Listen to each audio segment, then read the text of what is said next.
নমস্কার। নমস্কার। আপনি? আমি আইডিসি ব্যাংক থেকে আসছি। ও, আপনি এত কষ্ট করে এলেন কেন স্যার? আমি গত সপ্তাহে আপনাদের ব্রাঞ্চে গিয়েছিলাম, মানে একটু অসুবিধের জন্য। মানে আসুন না স্যার, ভেতরে আসুন।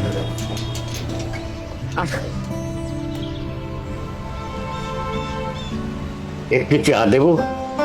চা? না, আমি চা খাই না, থ্যাংক ইউ। ও, আপনার লোনটা প্রায় 8 মাস ধরে ওভারডিউ চলছে, ইএমআই দিচ্ছেন না কেন? আপনি বসুন। হ্যাঁ, মানে আমি জানি এই কাজটা খুব খুব অন্যায়, তো এমন একটা সমস্যায় মানে আমি খুব শিগগিরই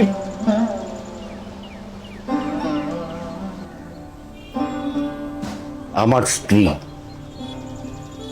গেল বছর গত হয়েছেন, ক্যান্সার হয়েছিল, একেবারে শেষ সময় ধরা পড়েছিল।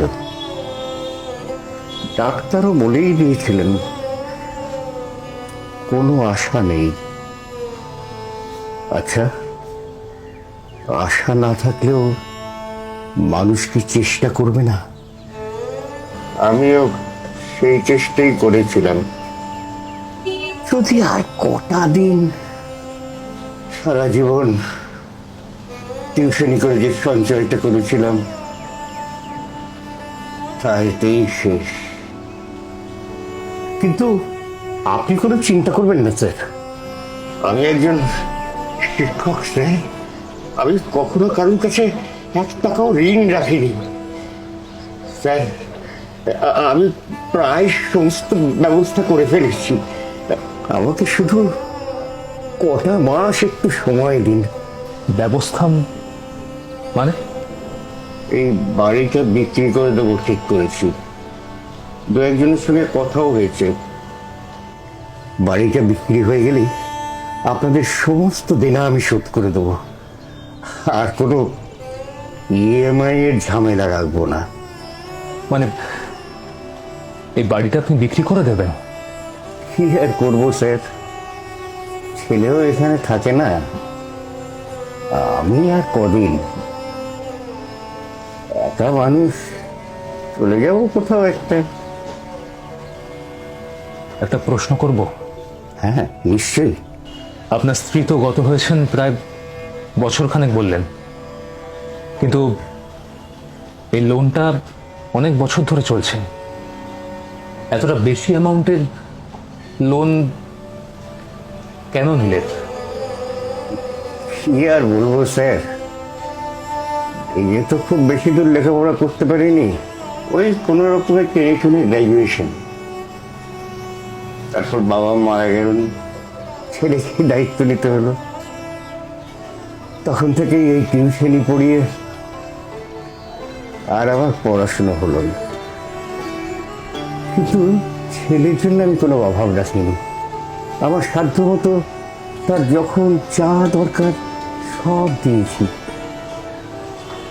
শেষে বিদেশ যাত্রার কথা এলো, তখন আমার সাথে আর কুলোলো না, সেই জন্যই ওই ব্যাংক থেকে টাকা নিয়ে।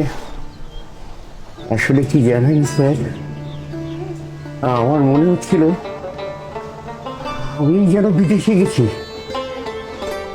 পড়াশোনা করতে। সেই ছেলে কি এখনো? সে আর এখানে ফিরবে না, বিদেশেই সেটেল করে গেছে। কি বা করবে এখানে এসে? কি আছে, কি আছে এই বাড়িতে?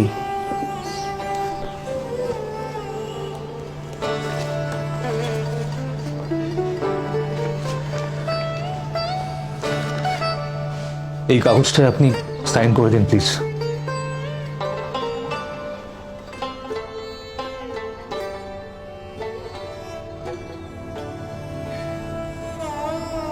এতে কি আছে? এটাই সাইন করে দিলে আপনার আপনার সমস্ত লোন মাফ হয়ে যাবে। মাফ? কিন্তু আমি তো আপনাদের সমস্ত লোনটা শোধ করতে চাই স্যার। আমি শুধু একটু সময় চাই। সাইন করে দিন না স্যার, প্লিজ সাইন করে দিন। অন্তত অন্তত এটুকু তো আমায় করতে দিন। মানে হ্যাঁ স্যার, আপনি হয়তো আমায় চিনতে পারেননি। আমি আমি অভিষেক অভিষেক পাত্র। 2004 সাল বুধবার থেকে শুক্রবার সন্ধ্যে 6টার ব্যাচ। আমি আপনার কাছে 2 বছর অ্যাকাউন্টস পড়েছি স্যার, মনে পড়ছে? আপনাকে মাইনে দেওয়ার মতো সামর্থ্য আমার তখন ছিল না। যখন অন্য ছেলেমেয়েরা আপনার মাইনে দিত, তখন আমি ওইখানে বসে বইয়ের মধ্যে মুখ গুজে চুপ করে বসে থাকতাম। আপনি কিন্তু সবই জানতেন স্যার, সবটাই বুঝতেন। তবু একটা দিনের জন্য আপনি আমার কাছ থেকে মাইনে নেননি। আপনি পড়িয়ে গেছেন। আজকে আমি যতটুকু যেখানে যতটুকু আমি যা করতে পারছি সবই তো আপনার জন্য স্যার, শুধুমাত্র আপনার জন্য। সেদিন যদি আপনি আমার কাছে না এভাবে না থাকতেন, তাহলে আমি আজকে এই জায়গায় আসতেই পারতাম না। শিক্ষকের ঋণ কখনো শোধ করা যায় না, এটা তো আপনি একদিন বলেছেন। আমি স্যার, অন্তত এটুকু তো করতে দিন আমায়। আপনি এই কাগজটাতে সাইন করে দিন।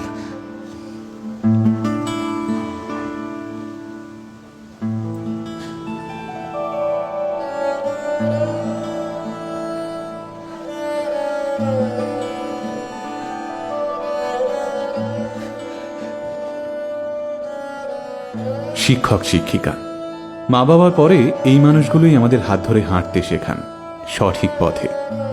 না, ওদের সঙ্গে আমাদের কোনো রক্তের সম্পর্ক থাকে না। তবুও আমরা জীবনে কোনো সাফল্য অর্জন করলে ওদের চোখ জলে ভরে ওঠে। শিক্ষক শিক্ষিকা, মা বাবার পরে ওরাই আমাদের কাছে সৃষ্টিকর্তার দেওয়া সেরা উপহার। আল্টিমেট মিডিয়ার তরফ থেকে পৃথিবীর সমস্ত শিক্ষক শিক্ষিকাকে আমরা জানাই শুভ শিক্ষক দিবস।